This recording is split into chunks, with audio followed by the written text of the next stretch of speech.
wa ta'ala. Ang Allah, ito ay pansariling pangalan ng lumikha. Ito po ang pagtatawag ng Nina Birhen Maria, ni Jesus, ni Isa al-Masih, anak ni Maryam, ng mga sahaba, ng mga disipulo, ng mga propeta. Ang tawag nila sa tagapaglikha, Allah. Ano po? Ang Allah, ito ay pansariling pangalan ng lumikha na kung saan pinadali na hindi ka na mahihirapan humingi ng tulong at kalinga. Halimbawa, humingi ka ng tawad, astagfirullah, ya Allah, patawarin mo ako. Pinupuri mo ang Allah, subhanallah, duwalhati ng Allah.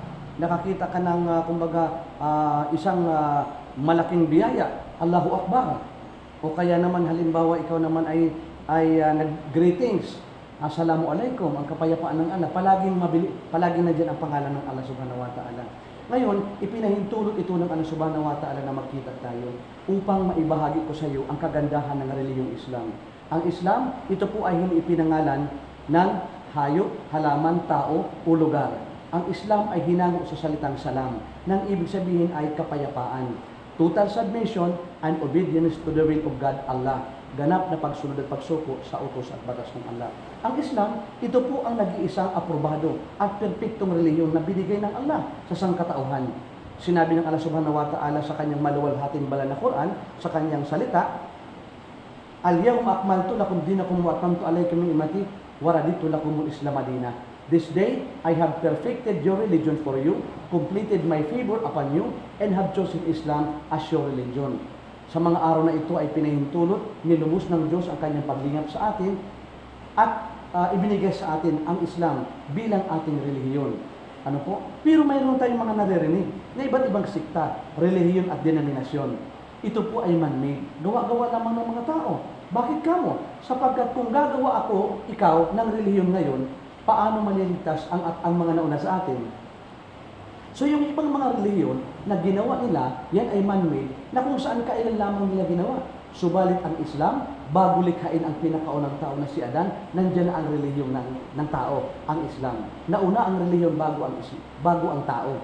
Anong sinabi ng Allah subhanahu wa ta'ala sa mga relihiyon na mga nagsusulputan ngayon?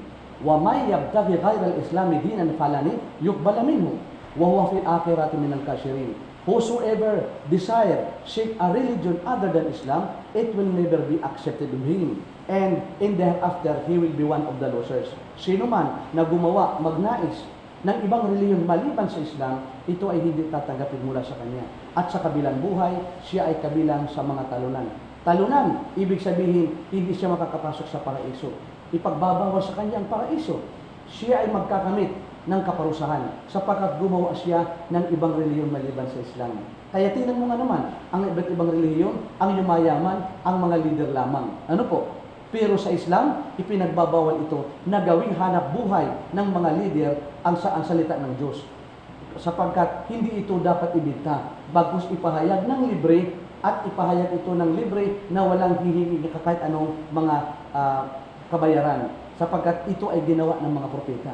Ano ang dahilan bakit natin ito nalalaman ang tungkol sa Islam? Sapagkat dito sa relihiyong Islam, malalaman natin ang way of life, yung ating pamamaraan, kung paano ang pagsunod sa utos ng Allah subhanahu wa ta'ala, at kung paano natin sasambahin ang Allah subhanahu wa ta'ala. Ang propeta Muhammad sallallahu alaihi wasallam, siya po ang huling propeta. Kung mapapansin mo, may naunang propeta si Adan, Abraham, David, Moses, Jesus Christ. Lahat ng propeta dapat igalang, irespeto, mahalin. Huwag tayong magtatangi sapagkat silang lahat ay mga nilikha ng Diyos na kung saan sila ay mga sinugo, sila ay mensahero. Si propeta Muhammad ang huling sugo ng Allah subhanahu wa ta'ala. Anong sinabi ng propeta Muhammad sallallahu alaihi wasallam?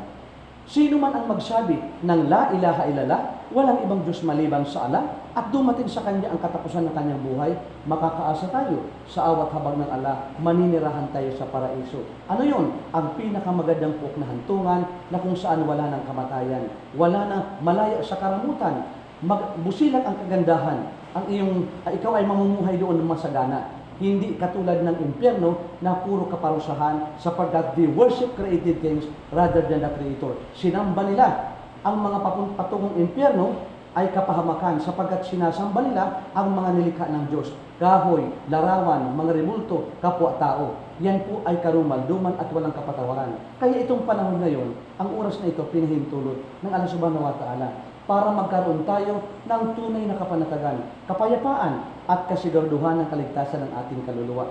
Paano natin itong malalaman? Una, kailangan natin malaman at tanggapin. Kullu nafsin dha'iqatul maut. Lahat ng buhay makakatikim, makakaranas ng kamatayan. Inna lillahi wa inna ilaihi raji'un. Ang Allah subhanahu wa ta'ala ang namamahala sa atin. Sa kanyang tayo ay magsisipagbalikan. Wa inna illa rabbina lamunqalibun. Talagang-talaga sa Panginoon tayo ay magsisipagbalikan. Maaari may kamag-anak na tayo nauna sa atin. Kabats natin, kababayan natin, mga kapatid, ano man ang katayo sa buhay, mahirap mayaman, dumating na sa kanila ang katapusan ng kanilang buhay. Sino ang susunod? Tayong mga nabubuhay. Pero hindi natin alam kung kailan. Kaya bago dumating ang kamatayan natin, kailangan tayo ay magbalik loob sa tunay na tagapaglikha. Anong sinabi ni Jesus sa Biblia? Ako ay mula sa Diyos at ako ay kanyang sinugo. At sinabi rin doon sa John chapter 17 verse 3, ito ang buhay na walang hanggan, ang makilala mo na ang tunay at iisang Diyos at si Jesus ay sugo, mensahero. Ibig sabihin, mismo si Jesus ay nagsasabi na ako ay mula sa Diyos at ako ay kanyang sinugo. At ang buhay na walang hanggan, makakamtan lamang kung paniniwalaan natin ang Diyos ni Jesus. Ibig sabihin, hindi siya Diyos. Siya ay mensahero, siya ay propeta, siya ay tagasunod, alipin ng Allah subhanahu wa ta'ala. Kaya kung paano ito makakamtan ang kaligtasan, gagawin natin ang ginawa nila. Sasabihin natin ang sinabi nila. Silang lahat sumaksi, naniwala na walang ibang Diyos maliban sa Allah. Simple lang ang gagawin mo. Susundan mo lamang ako para maging kapanalig natin si Virgin Maria, Jesucristo, mga propeta, mga sahaba, at mga disipulo. At kapwa-tao natin, maging kapanalig natin sila. At higit pa roon, at maging panauhin tayo sa pinakamagandang pagnahantungan, ang paraiso. Ano po? So, just repeat after me. Ganyan lang po ang kanang kamay. Sabihin mo, Ashhadu an la ilaha illa Allah wa ashhadu anna Muhammad Rasul Allah. Ako'y sumasaksi at naniniwala na walang ibang Diyos na dapat sambahin maliban sa Allah. Ako'y sumasaksi at naniniwala na si Propeta Muhammad ay huling sugo ng Allah. Allahu Akbar. Ngayon kapatid, ang payo ko sa aking sarili at sa iyo ay pagpatuloy tayo, sambahin natin ang Allah subhanahu wa ta'ala. Sapagkat sinabi ng Allah subhanahu wa ta'ala, وَمَا خَلَقْتُ الْجِنَّ وَالْإِنسَ إِلَّا لِيَعْبُدُونِ. Nilikha lamang ang mga jinn, hindi natin nakikita. At tayong mga tao, upang sambahin lamang ang nag-iisang tagapaglikha. Bakit kamo? Sapagkat tayo ay hindi taga rito. Bisita lamang tayo dito. Temporal lamang tayo dito. Ang bahay nasisira, ang mga sasakyan kinakalawang, ang may buhay makakatikim, makakaranas ng kamatayan. Pagkatapos ng kamatayan, tayo ay uuwi na sa pinakamagandang hantungan, ang paraiso, sa mga naniwala, sumaksi na walang ibang Diyos maliban sa Allah subhanahu wa ta'ala. Assalamualaikum. Sabihin mo, wa alaikum musalam. Wa alaikum musalam.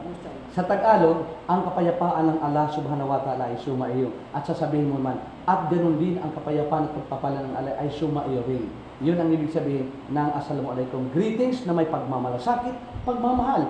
Panalangin na ikaw ay maging mabuting tao at ilayo sa lahat ng uri ng kapahamakan. Yan po. Hindi katulad ng good morning, good afternoon. What is good in the morning? What is good in the afternoon? Samantala ang salitang Assalamualaikum, ipinapanalangin ka kung ikaw ay may pinagdadaanan, anuman ang iyong mga problema, ipinapanalangin ka ng iyong kapatid na magkaroon ka ng tunay na kapayapaan, kapanatagan at mga biyaya.